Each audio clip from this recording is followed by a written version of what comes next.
지난 수요 모임에서 부른 찬송가 중에 찬송가 515장이 있습니다. 그리고 수요 모임 전날에 몇 곡을 부르잖아요. 네, 지난주에 불렀던 것 중에 하나가 찬송가 515장인데, 눈을 들어 하늘 보라, 어지러운 세상 중에 곳곳마다 상한 영의 탄식 소리 들려온다. 이 찬송가 부르다가 바로 그 전날 있었던 또 사고가 생각이 나더라고요. 뉴스 보신 분들 많이 있을 것인데, 서울 세종 고속도로의 안성 구간 있잖아요. 그 안성 구간에 그 콘크리트 교각들 위에 놓여 있었던 철 상판이 무너져 내렸습니다. 아마 대부분 보셨을 것 같아요.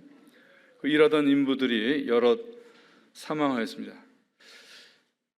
뉴스에서 그 상판이 떨어지는 장면을 계속해서 반복적으로 보여주는데, 그 사고의 내용도 내용이지만 그 사고의 장면이 시각적으로 굉장히 괴롭더라고요.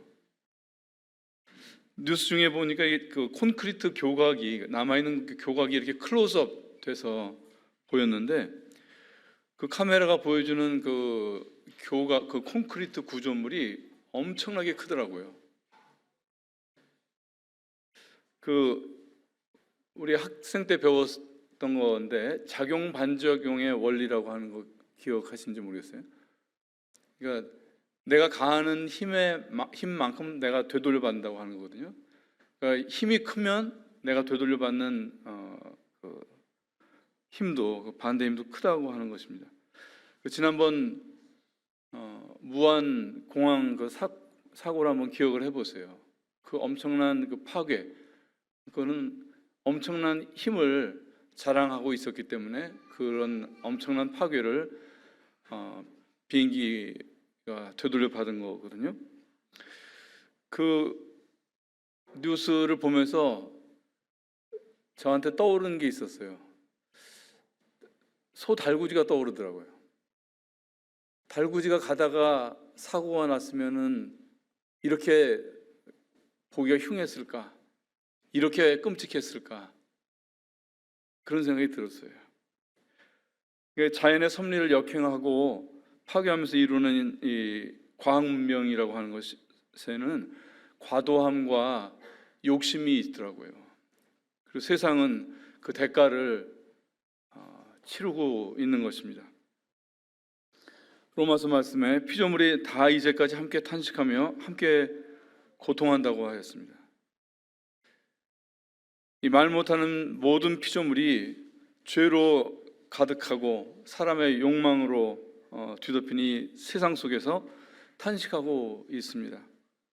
그래서 바른 세계관을 가진 사람에게는 마찬가지의 이 탄식이 있습니다.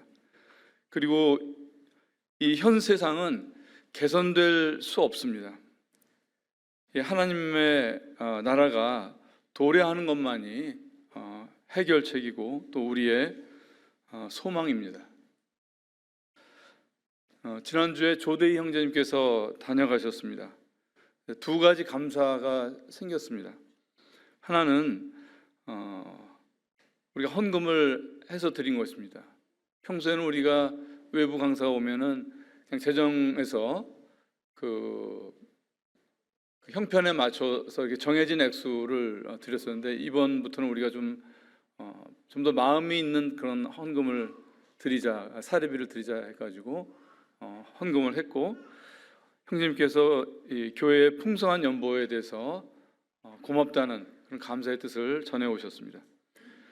이 헌금은 그 레바논 난민촌 사람들, 특히 이 아이들의 먹을 것 그리고 학용품이 될 것입니다. 다른 한 가지 감사는 형제님께서 나누신 말씀입니다. 오전 오후 두 차례 말씀이 있었는데, 특히 오후 말씀은 아주 중요한 메시지를 우리에게 던져주셨습니다. 그래서 못 들으신 분들은 꼭, 제가 이렇게 강한 말 잘 안 하죠, 꼭 들으시기를 말씀을 드립니다. 저도 주중에 한 번 더 들었는데, 그날 들으셨던 분들도 다시 한번 찬찬히 한번 들어보시는 것이 유익할 것 같아요.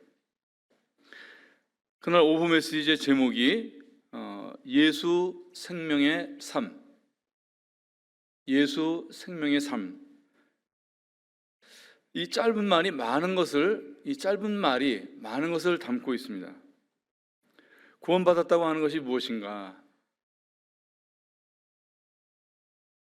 또는 우리가 이 인생에서 궁극적으로 얻어야 될 한 가지가 무엇일까?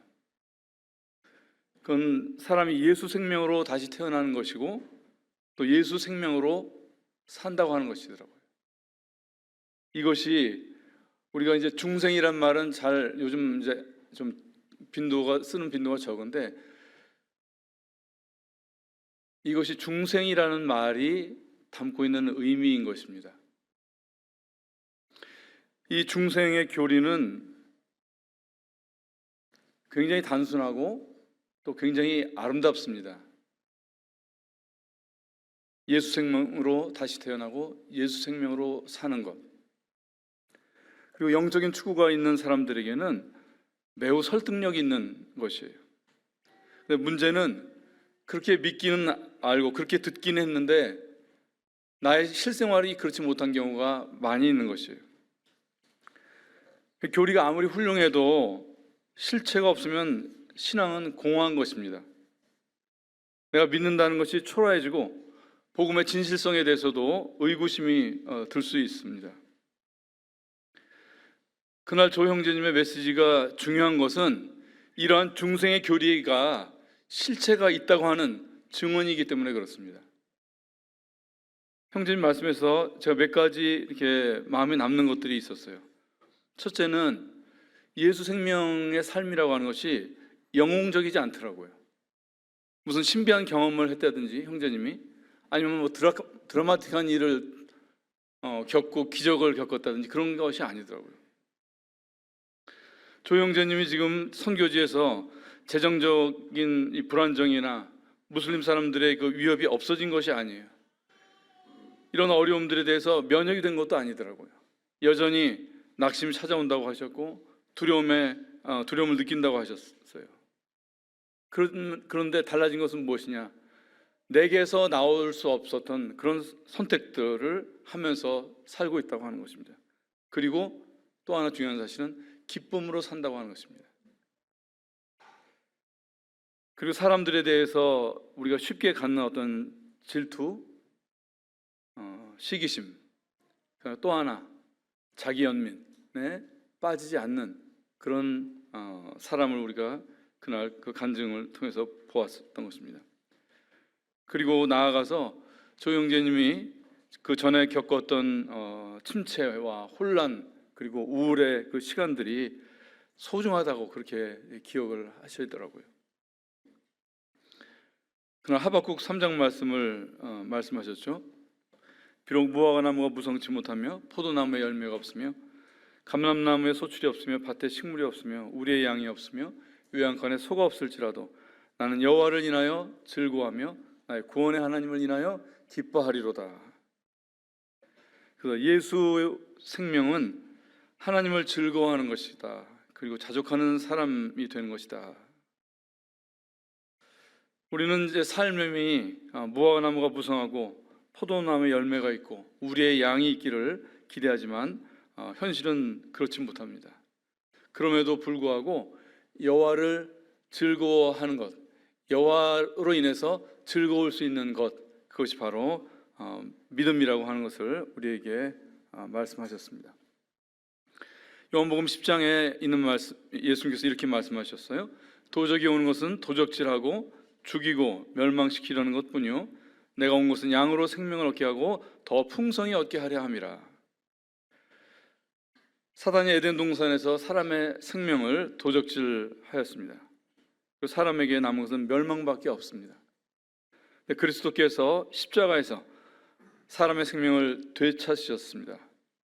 이것이 양으로 생명을 얻게 하고에 해당되는 것이에요. 여기에 더해서 믿는 자에게는 더 하나 있습니다. 바로 이 생명이 더 이상 아담의 생명이 아니라 아들의 생명이라고 하는 것입니다. 첫 사람은 땅에서 났으니 흙에 속한 자이거니와 둘째 사람은 하늘에서 나셨느니라. 성도는 아담을 재생해서 사는 것이 아닙니다. 우리가 이제 요즘 보면 리퍼브 제품을 해가지고 뭐 가구라든지 뭐 컴퓨터 이런 거 이렇게 재생해서 쓰잖아요. 근데 우리는 아담의 생명을 재생해서 사는 그런 삶이 아닌 것이에요. 하늘에서 난 둘째 사람, 하나님 아들의 생명으로 사는 것입니다. 그래서 우리가 생명을 얻었을 뿐만 아니라 더 풍성히 얻게 하려 하신다고 하셨을 때 이 생명은 바로 우리가 풍성한 생명을 살 수 있는 이유가 바로 이 생명이 땅에 사는 것이 아니기 때문에 그런 것입니다. 그래서 조대희 형제님 보면은 60이 되어가지고 레바논에서 일을 시작하셨어요. 60. 남들 같으면은 일을 하다가도 접을 나이 아닙니까?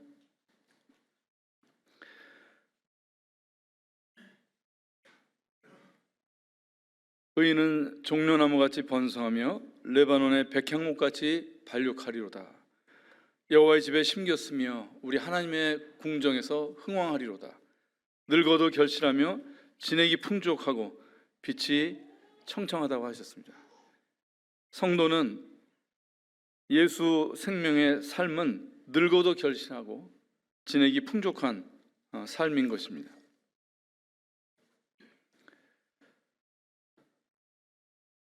조대희 형제님은 매우 어떤 겸양의 자세로 또 큰 소리 없이 조곤조곤 말씀하셨지만 너무나 핵심적이고 정말 우리의 깊은 우리 영혼의 갈망에 닿는 그런 간증과 또 메시지였습니다. 제가 지난번에 드렸던 강단에서는 지도자로서 또는 일꾼으로서의 모세의 본을 살펴보았습니다. 모세는 하나님이 세우신 지도자였지만 백성들 앞에 엎드리는 사람이었습니다. 위기가 오면 내 살 길 챙기는 것이 사람인데 모세는 하나님을 챙겼습니다. 하나님이 지켜드려야 할 명예가 있는 분이라고 하는 것을 안 사람이었어요. 이스라엘 백성들 거역하고 분수를 모르는 사람들이었습니다. 그러나 그들이 하나님의 기업이라고 하는, 하나님이 이 역사에서 이 인간 역사가 끝나고 얻을 하나님의 몫이라고 하는 이 존귀한 인식이, 자신의 백성에 대한 존귀한 인식을 가진 사람이었습니다. 모세가 처음부터 이런 인도자는 아니었습니다. 모세가 인도자가 되려고 했었거든요. 백성들의 인도자가 될 자격과 능력이 있었습니다. 그런데 이 인도자가 되고자 했던 것은 40세고 그러나 실제로 인도자로 쓰인 것은 80세였습니다. 40세의 모세는 학대받는 동족에 대한 연민이 있었고 불의를 바로잡고자 하는 정의의 사람이었습니다. 그리고 사도행전 7장에 보면은 애굽 사람의 학술을 다 배워서 모세가 말과 행사에 능하였다고 했습니다. 그래서 언변과 능력도 구비한 사람이었어요. 이러한 자기 민족을 위한 충정에도 불구하고 그러나 모세는 백성들에게서 거절됩니다. 80세의 모세를 볼까요? 사회적인 관계는 다 없어지고 입은 뻣뻣해지고 이력서에 쓸 것은 양치기 40년 밖에 없습니다. 자기 효능감이라든지 애굽에서 얻은 능력이 없어진 이 상태에서 하나님이 그를 부르십니다. 약해진 사람이 하나님께 쓰임을 받더라고요. 수영을 배울 때 우리가 잔뜩 힘이 들어가 있으면 가라앉잖아요. 힘을 빼야 비로소 물에 뜨고 수영을 할 수가 있습니다. 배구할 때도 보면 힘을 빼야지 높이 점프를 할 수가 있는 것입니다. 사람이 자아가 힘이 빠져야 진리가 일할 수 있더라고요. 내가 비워져야 그리스도의 것이 채워지는 것입니다. 사도행전 7장 이 스데반의 설교에 보면은 40세의 모세와 80세의 모세를 압축적으로 보여주는 말씀이 나옵니다. 한번 찾아보겠습니다. 사도행전 7장 35절.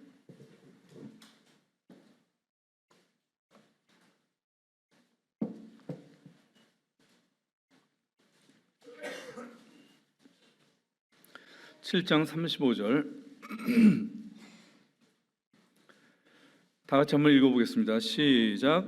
저희 말이 누가 너를 관원과 재판장으로 세웠느냐 하며 거절하던 그 모세를 하나님은 가시나무 떨기 가운데서 보이던 천사의 손을 의탁하여 관원과 속량하는 자로 보내셨으니. 자, 40세의 모세와 80세의 모세에 대해서 이야기할 때 어떤 차이가 있나요? 처음에는 관원과 재판장이었고 후에는 관원과 속량자로 나옵니다. 그러니까 40세의 모세와 80세의 모세의 차이가 무엇이냐? 재판장이냐 속량자이냐 하는 것입니다. 사람은 누구나 이 선악과의 죄성 때문에 재판장이 되기가 쉽습니다.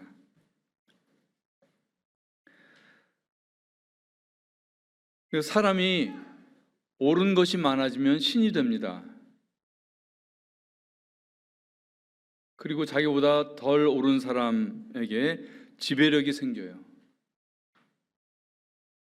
그래서 그런 사람을, 옳은 것이 많은 사람을 하나님이 못 쓰시는 겁니다.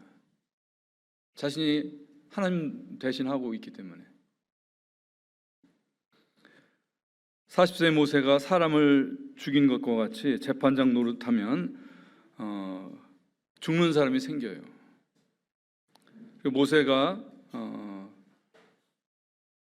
애굽 사람을 죽인 일로 인해서 광야로 결국 도망하게 됩니다.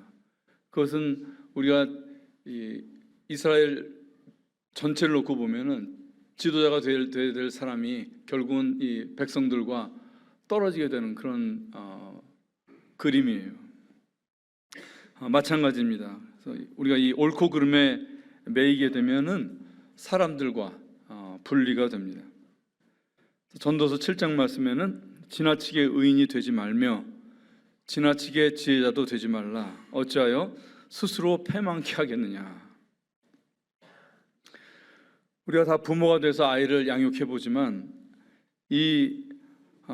참 아이들, 이 불순종의 존재인 이 사람이 그래도 무사히 양육될 수 있는 것은 부모가 재판장이 아니라 속량자가 되어주기 때문에 그런 것입니다.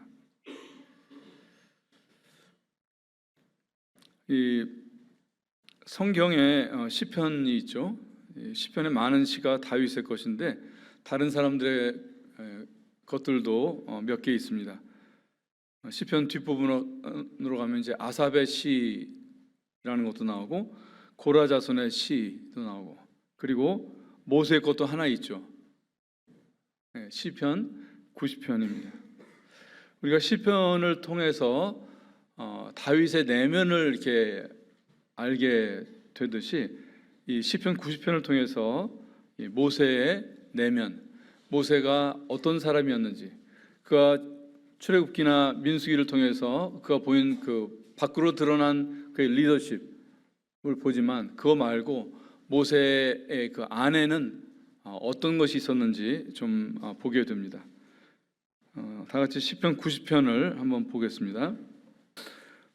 제가 읽겠습니다. 11절까지만 읽겠습니다. 주여, 주는 대대에 우리의 거처가 되셨나이다. 산이 생기기 전 땅과 세계도 주께서 조성하시기 전 곧 영원부터 영원까지 주는 하나님이시니이다. 주께서 사람을 티끌로 돌아가게 하시고 말씀하시기를 너희 인생들은 돌아가라 하셨사오니 주의 목전에는 천년이 지나간 어제 같으며 밤의 한 경점 같을 뿐임이니이다. 주께서 저희를 홍수처럼 쓸어 가시나이다. 저희는 잠깐 자는 것 같으며 아침에 돋는 풀 같으니이다. 푸른 아침에 꽃이 피어 자라다가 저녁에는 벤바 되어 마르나이다. 우리는 주의 노에 소멸되며 주의 분내심에 놀라나이다. 주께서 우리의 죄악을 주의 앞에 놓으시며 우리의 은밀한 죄를 주의 얼굴빛 가운데 두셨사오니 우리의 모든 날이 주의 분노 중에 지나가며 우리의 평생이 일식간에 다하였나이다. 우리의 연수가 70이요 강건하면 80이라도 그 연수의 자랑은 수고와 슬픔뿐이요 신속히 가니 우리가 날아가나이다. 누가 주의 노의 능력을 알며 누가 주를 두려워하여야 할 대로 주의 진노를 알리이까. 어떤 느낌이 듭니까?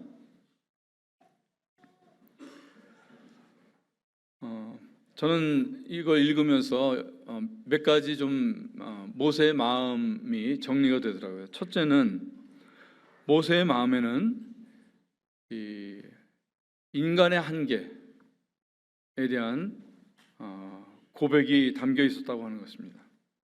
3절에 주께서 사람을 티끌로 돌아가게 하시고 말씀하시기를 너희 인생들은 돌아가라 하셨사오니,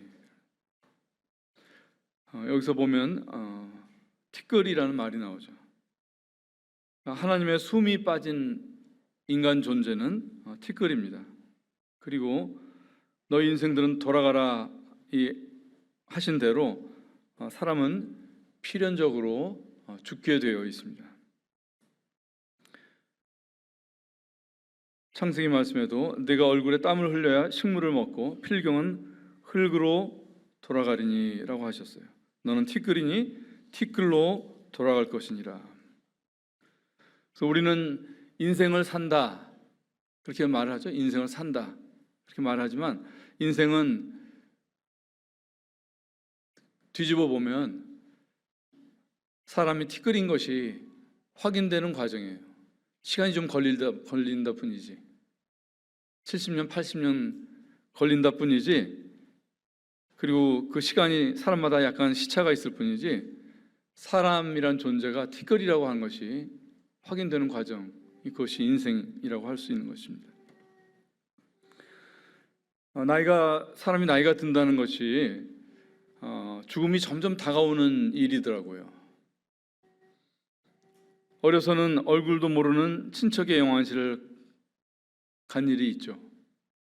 저만 그렇지 않을 거예요. 다 멀리 있었던, 이름도 잘 모르고 얼굴도 가물가물한 친척의 영안실을 가고, 그러다가 육촌의 장례식, 그러다 또 사촌의 장례식, 이렇게 점점 내 근처로 죽음이 다가오는 것입니다.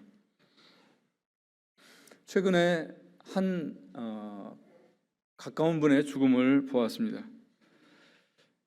저희가 92년도에 분당 초기에 분당으로 이사를 왔는데, 그때 다녔던 장로교회에서 만난 장로님이십니다.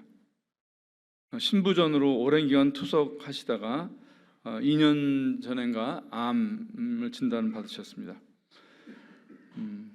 자주 저희 가정하고 만나셨었고, 작년 가을에 저는 이제 집에 없을 때 저희 아버지를 이제 뵈러 오셨습니다. 그리고 아내를 통해서 들었습니다. 그 장로님이 가시면서 저희 아버지에게 이렇게 말씀하시더래요. 부처님 이제 다시 못 올 것 같습니다. 그리고 지난 1월 31일인가 그 호스피스 병원에 입원하셨고, 그 부인 되시는 권사님한테서 2, 3일 못 끌 것 같다, 그런 이제 저희가 연락을 받았습니다. 그래서 2월 2일이 이제 주일이었는데 그날 안 뵈면 안 될 것 같더라고요. 그래서 예배 전에 좀 빨리 갔다 와야 되겠다 하고서는 아침 일찍 그 안양에 있는 병원으로 갔습니다. 9시 30분쯤 저희가 도착을 했는데 8시 30분에 돌아가셨다고 하더라고요. 장로님은 이미 운구차에 계신 상태였고, 그 수의로 덮인 그분 팔에 손을 대고 제가 인사를 했습니다. 저한테 그런 생각이 들었어요. 장로님의 8시 반과 9시 반, 그 1시간 차이를 두고 뭐가 크게 바뀌었구나. 그 죽음을 가리키는 말 중에 타계라는 말이 있어요. 타계. 사람이 한 계에서 다른 계로 옮겨갔다고 하는 거죠. 사람이 존재하는 곳이 달라졌다는 것입니다. 죽음이 소멸이 아니고 그 있는 장소가, 그 존재하는 장소가 바뀌었던 것을 타계라고 하고, 그것이 바로 죽음이라고 하는 것입니다. 그 장로님의 8시 반의 계, 그 세계는 어떤 세계였을까? 비상계엄으로 어지러운 세상이죠. 정치는 혼탁하고 먹고 사는 일은 늘 어렵고 금리, 환율, 주가 변동에 사람들이 희비가 엇갈리고 챗GPT만 해도 충격적이었는데 또 중국은 딥시크라는 걸 개발했다고 하고 어지러운 속도로 일상이 달라지고 있습니다. 그리고 아까 처음에 말씀드린 것처럼 여러 가지 불행한 사고와 재난 그리고 끔찍한 사건들은 끊임없이 나오고 있습니다. 그리고 8시 반 말고 그 장로님의 9시 반은 무엇이 현실이었을까? 시계 속의 시간이 멈추고 통장에 돈이 더 이상 쓸 수 없는 숫자가 되어버린 그 현실. 세상이 어떤 뉴스로 어떻게 요동을 치든 어떤 기쁨도 영향도 염려도 주지 못하는 그 9시 반.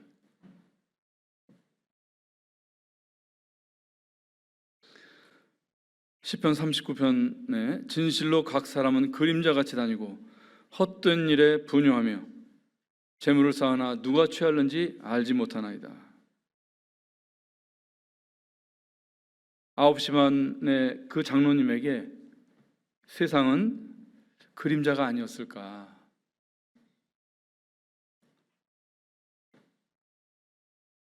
우리 소꿉놀이 다 해봤죠?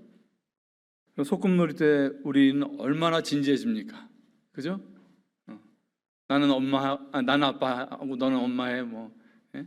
또는 골목에서 전쟁놀이 할 때는 내가 장군도 되고 예? 다른 아이들은 이렇게 부하도 시키고 그러잖아요.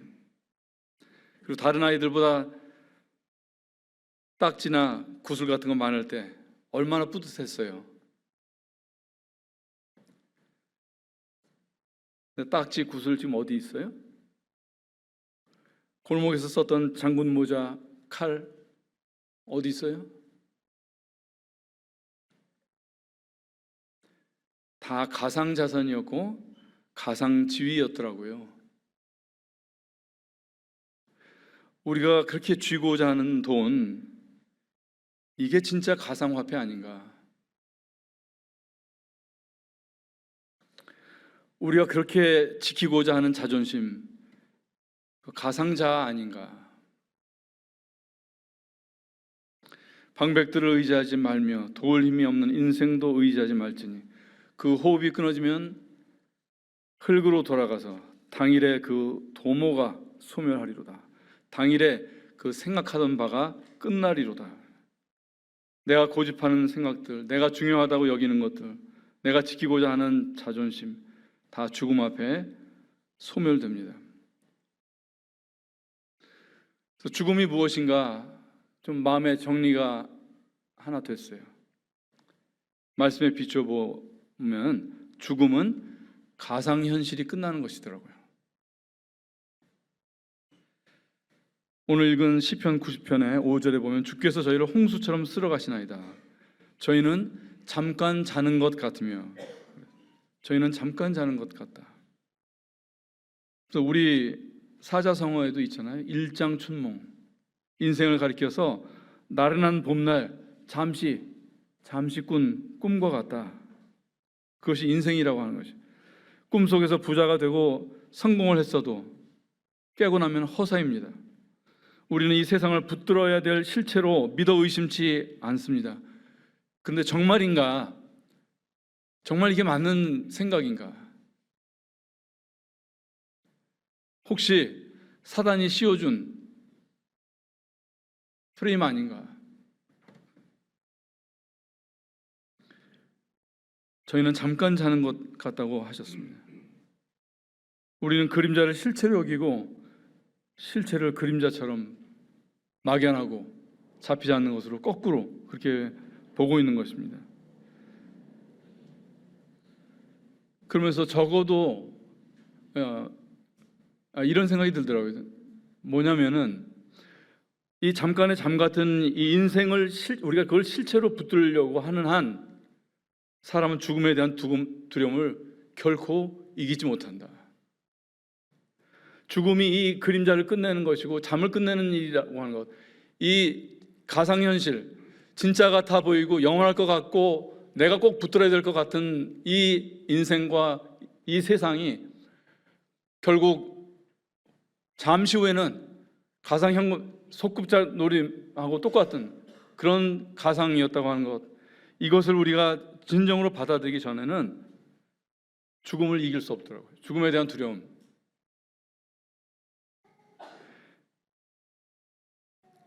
이 거꾸로 된 이 가치관을 가지고 있는 한 이 세상이나 세상에 있는 것들을 사랑치 말라고 하셨지만 안 사랑할 수 없어요. 그리고 그것으로부터 오는 비교, 자랑, 또는 반대로 연민, 자기 연민, 이런 데서 사람이 벗어날 수가 없겠더라고요.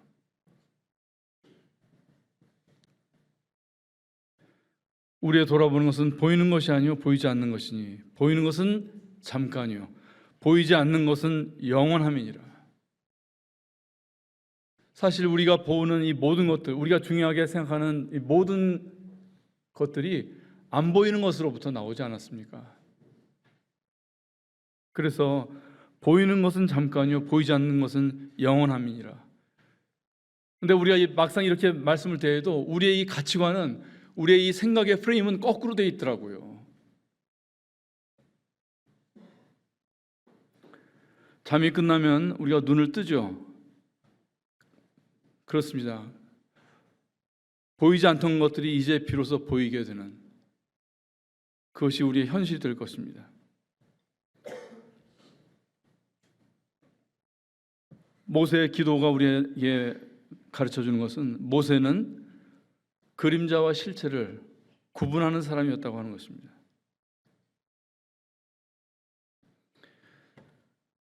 우리에게도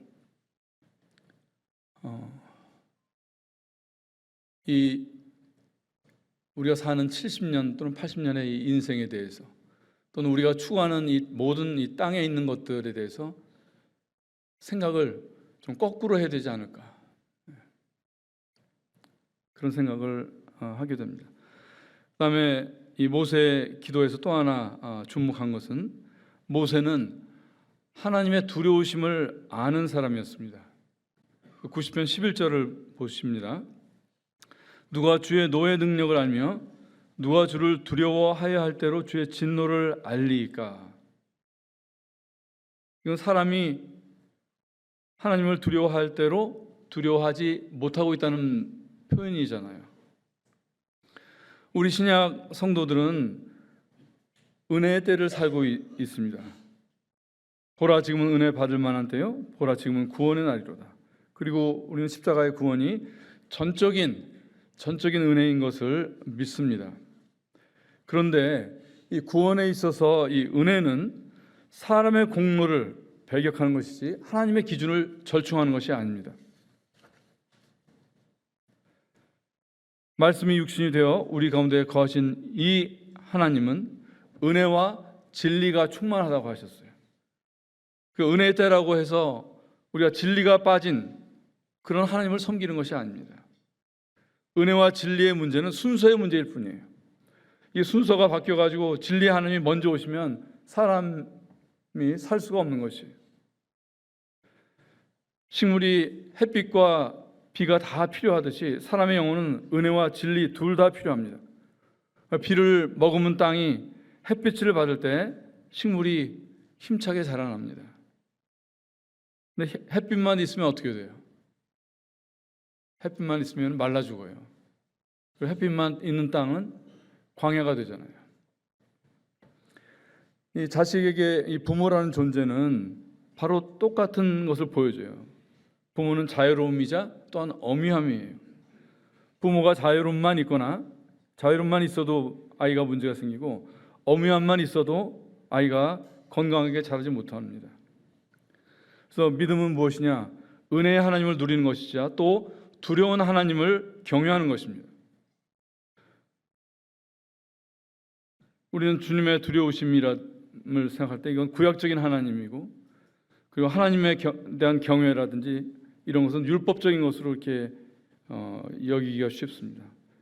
그렇지 않습니다. 하나님에 대한 경외는 구약과 신약에 걸쳐서 일관된 하나님의 뜻입니다. 너희가 순종하는 자식처럼 이전 알지 못할 때 줬던 너희 사육을 본삼지 말고 오직 너희를 부르신 거룩한 자처럼 너희도 모든 행실에 거룩한 자가 되라. 내가 거룩하니 너희도 거룩할지어다. 그리고 외모로 보시지 않고 각 사람의 행위대로 판단하시는 자를 너희가 아버지라 부른즉 너희의 나그네로 있을 때를 두려움으로 지내라. 하나님이 아버지이신데 자유로우시자 또한 두려워할 뿐이라고 하는 것입니다. 지혜로운 자는 두려워하여 악을 떠나나 어리석은 자는 방자하여 스스로 믿느니라. 죄를 가벼이 여기는 것, 이건 은혜의 투철한 믿음이 아니라 하나님을 모르기 때문입니다. 모세의 딱 한편에 있는 이 기도에서 우리가 보듯이 사람은 하나님을 두려워해야 할 만큼 두려워하지 않습니다.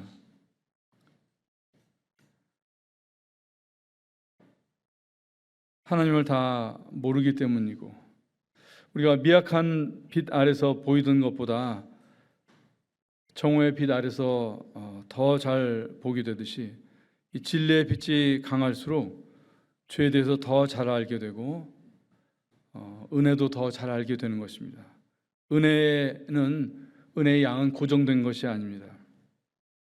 그래서 두려우신 하나님을 모르면 성도는 간증이 새로워지지 않습니다. 시편 89편을 잠깐 보겠습니다. 바로 90편 앞장입니다.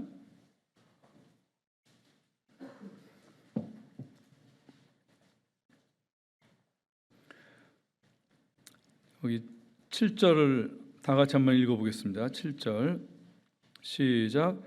하나님은 거룩한 자의 회중에서 심히 엄위하시오며 둘러있는 모든 자유에 더욱 두려워할 자신이다.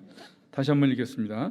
하나님은 거룩한 자의 회중에서 심히 엄위하시오며 둘러있는 모든 자유에 더욱 두려워할 자신이다. 믿는 자들은 불신자들보다 하나님을 더 두려워할 줄 아는 사람입니다. 시편 90편으로 돌아와서 8절에 보면 주께서 우리의 죄악을 주의 앞에 놓으시며 우리의 은밀한 죄를 주의 얼굴빛 가운데 두셨다고 하셨습니다. 그래서 모세는 하나님의 빛 아래에서 자기를 보는 사람이었습니다. 일꾼이 하나님 앞에 있지 않으면 사람을 두려워하게 됩니다. 아론이 그 예입니다. 모세가 시내 산에 올라가 있는 동안에 백성들이 아론한테 요구를 하죠. 자신들을 인도할 신을 달라고 요구를 합니다. 그때 아론이 굴복하죠. 그리고 금송아지를 만듭니다. 이 일에 대해서 모세가 이제 산에서 내려왔을 때 어떻게 말씀하시냐면 모세가 본즉 백성이 방자하니 이는 아론이 그들로 방자하게 하였다고 했습니다. 그래서 일꾼이 하나님을 두려워하지 않으면 교회가 방자해진다고 하는 것입니다.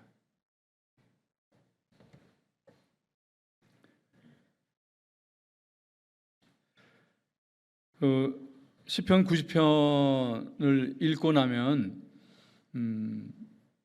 뭐 여러 가지 느낌이 올 수가 있는데 그 중에 한 감정이 저는 따뜻한 느낌을 받습니다. 시편에 아주 많이 나오는 단어가 뭔지 아세요? 시편 90편에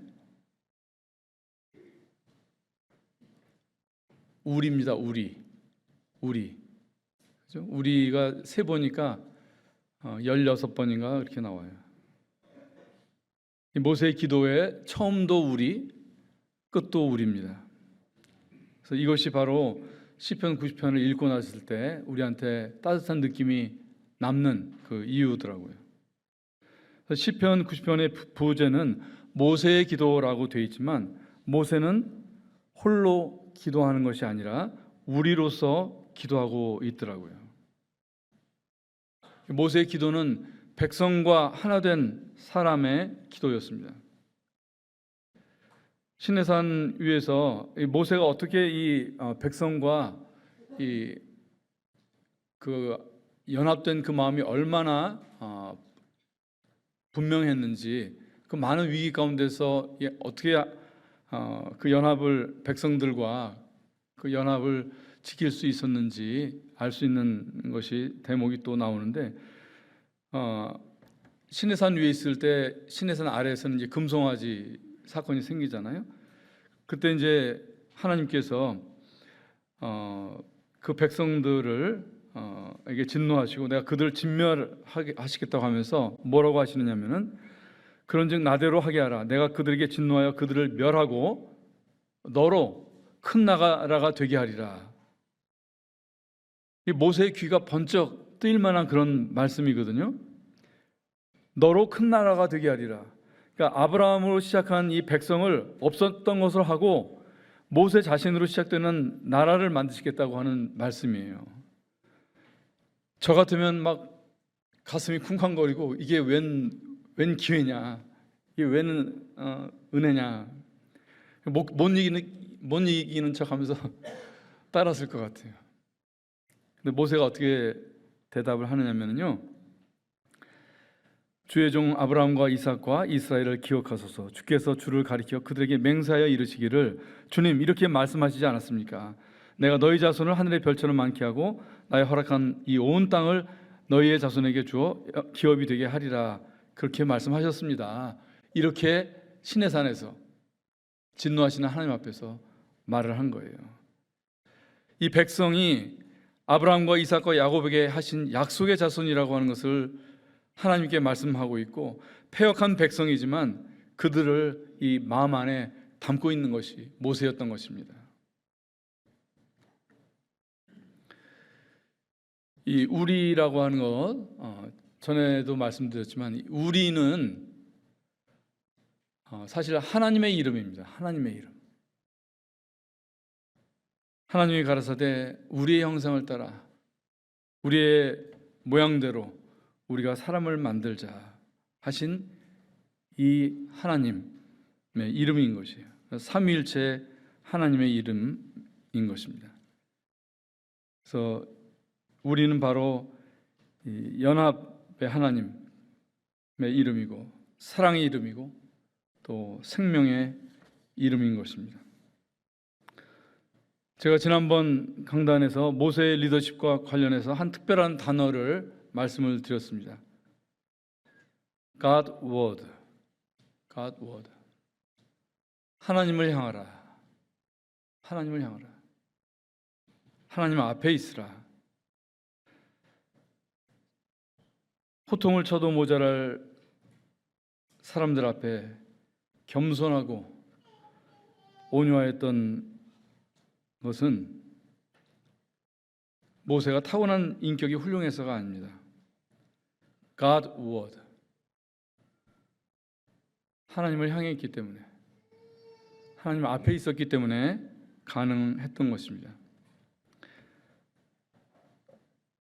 하나님 앞에 있다고 하는 것은 조금 우리가 생각해 보면요, 죽음 이후를 본다는 것입니다. 제가 그 친분이 있었던 그 장로님의 죽음 앞에서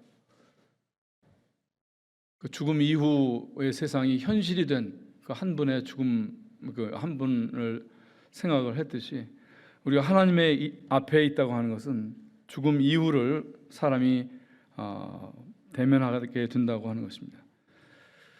왜 이것이 중요하냐면 사람의 이 자아를 이기는 것은 아무것도 없습니다. 오직 사람이 하나님 앞에 있을 때만 자아가 꺾이기 때문에 그렇습니다. 그리고 자아가 꺾인 사람이 다른 이와 우리가 될 수가 있는 것입니다. 우리가 진정한 의미의 우리, 연합과 그 생명을 함께 하는 것은 이건 하나님의 속성이에요. 하나님의 마음을 담지 않고서는 안 됩니다. 하나님 앞에 있지 않는 우리의 이 모든 연합의 노력은 다 허사예요.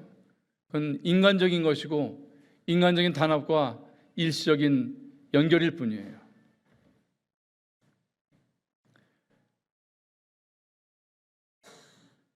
왜 이 모세의 이 God Word가 중요하고 왜 우리한테도 이것이 중요하냐? 바로 이 우리이신 하나님 앞이라고 하는 것입니다. 이 하나님을 향해 있을 때 거기는 두려움도 있고 인생의 이 무상함도 너무나 엄연한 현실로 내게 다가오지만 또 하나 봐야 되는 것은 이 하나님, 내가 대하고 있는 이 하나님은 영광이시고 연합하고 계신 인격적인 하나님이시라고 하는 그 사실을 또한 본다고 하는 것입니다. 그것이 God Word이고 하나님 앞에 있는 믿음에게 생기는 지식인 것입니다. 그래서 요한복음 17장 22절 한번 마지막으로 보도록 하겠습니다.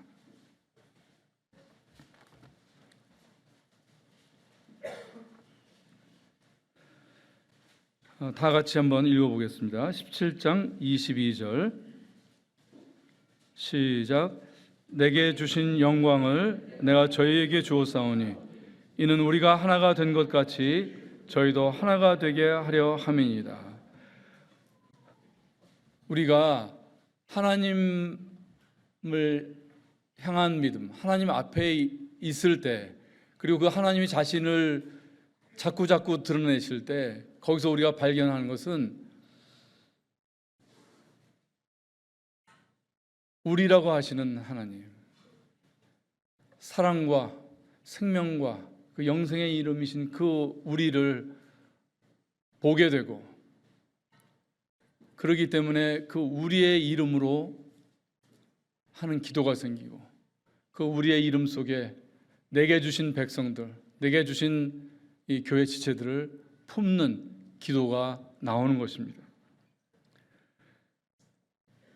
믿는 자들이 바로 이 삼위일체 하나님의 것과 같은 우리가 되고 그 우리됨의 영광과 기쁨을 누리는 것이 바로 믿는 자들이고, 이것이 바로 하나님의 백성이자 또한 교회인 것입니다.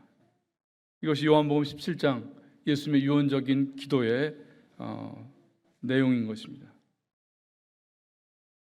그래서 바른 믿음은 나와 그가 아니라 우리입니다. 그래서 교회는 가족이 그러하듯이 교회는 허물도 하나이고 영광도 하나입니다. 우리는 살면서 여러 가지 어려움도 만나고 또 도전을 만납니다. 그리고 두려움과 위기를 만나기도 하고, 이런 문제 속에서 사람에게는 두 가지 자원이 있더라고요. 하나는 즉각적으로 튀어나오는 자원, 이런 것들은 보이는 것들이고 만져지는 것이고 사람의 것들입니다. 그러나 다 이 가상 현실에서 나온 힘없는 것이고 결코 하나님의 것을 이루어줄 수 없는 그런 것들입니다. 또 하나의 자원이 있어요. 믿는 자들에게는 새로이 발현되는 자원, 이것은 보이지 않는 것들로부터 나오는 것이고 우리 속사람으로부터 나오는 것입니다. 그래서 우리는 누구나 모세의 기도가 필요합니다. God Word, 하나님 앞에서 백성과 함께 가고 백성을 인도해야 되지만 그 내면은, 그 마음은, 그 눈은 하나님을 향해서 있고 하나님 앞에서 생각하고 결정하는 그런 사람인 것입니다. 우리 모든 성도님들, 이것이 모세의 일만이 아니라 우리의 일이 되고, 모세만의 기도가 아니라 우리의 기도, 또 우리 교회의 그런 기도가 됐으면 좋겠습니다.